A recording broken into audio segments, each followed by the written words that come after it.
High five.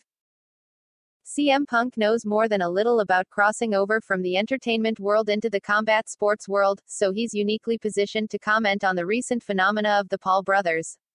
Jake and Logan had one hell of a 2021, selling millions of pay-per-views between the two of them.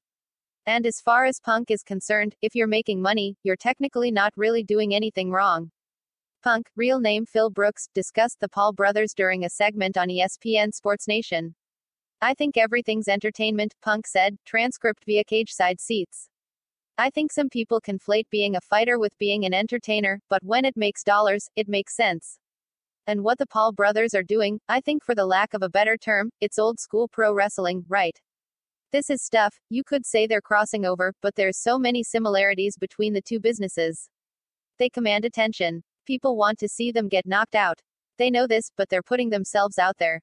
They're putting themselves on the line. I'll never criticize in a negative way or fashion anybody who makes the walk, anybody who trains their ass off," he continued. "Because I did it and I know what it takes. And you put yourself out there, you put yourself on the line, you know. And a lot of the times, a lot of the sacrifice goes unnoticed. But it's what it is."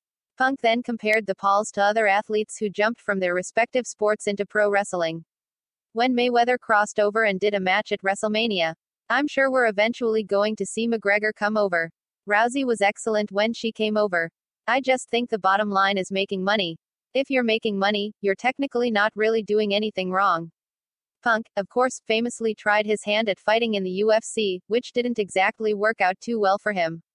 The former WWE superstar, now back in the squared circle with AEW, went 0-2 against the softest opposition matchmakers could find on the UFC roster at the time. But he did make a bunch of money in the attempt, especially for the UFC. Punch the like button and kick the subscription bell.